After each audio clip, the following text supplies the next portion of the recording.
มาแล้วตรงทีกว่าอันมาตรงที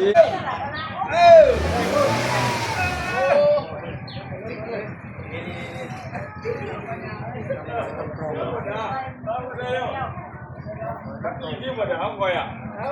โอ้ยขันนี้เร็วหมดอ่ะ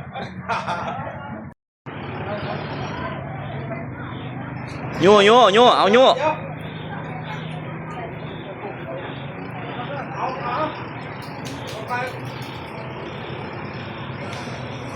แม่หมุนรถก่อน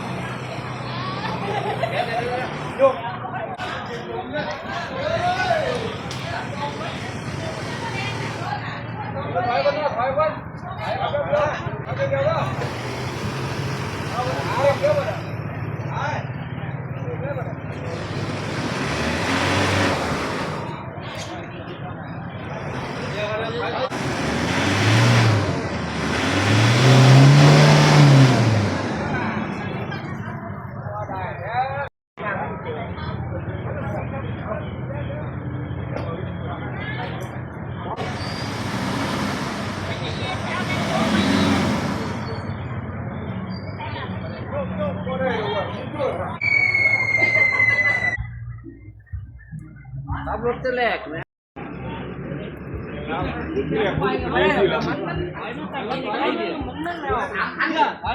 ดินมันอ่อนโอ้ติด3 คันนะครับรถติด3 คันขึ้นไม่ได้ดินมันอ่อนกับฝนตกแห้งครับครับ3 คันเลยครับ3 คันบอลหลอดแต่คันเหนียว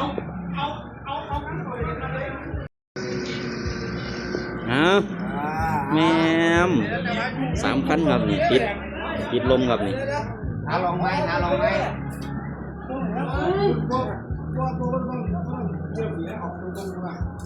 โย่เบิ้งผลนอนจะบังยังผลออกมาเลยเด้อ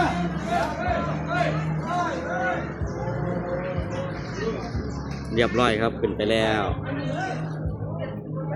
เหลือ2วันนี้ครับเหลือ2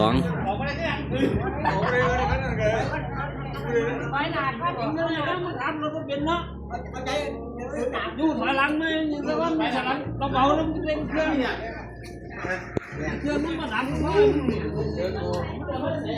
2 คันอยู่ไปเพื่อน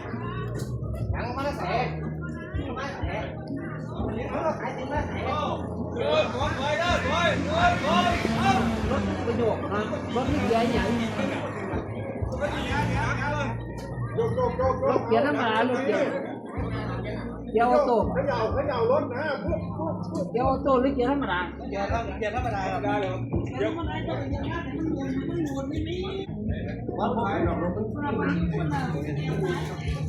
จักเลยจำมันหรอ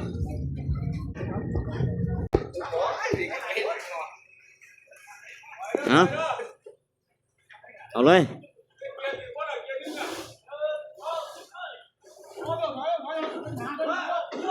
เนี่ยพอจีเลียนพอจีขึ้นคือแล้วบ่เนี่ย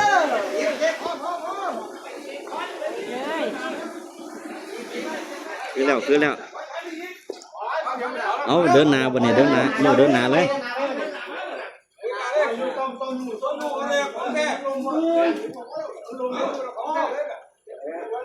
อาจารย์เดี๋ยวยิงเบิ้งเลยเนี่ยพุ่งครับพุ่ง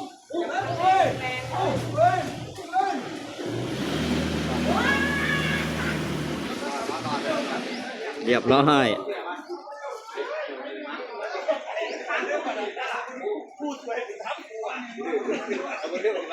เดี๋ยวอีกคันหนึ่ง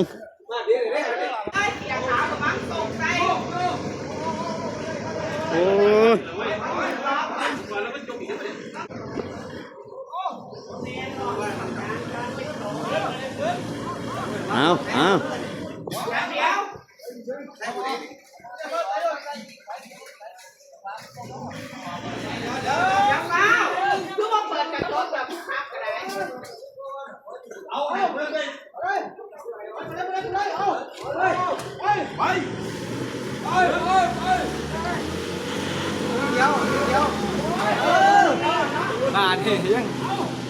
เรียบร้อย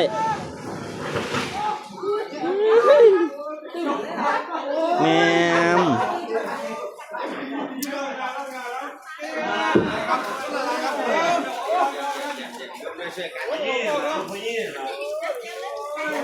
คนยิงเหรอ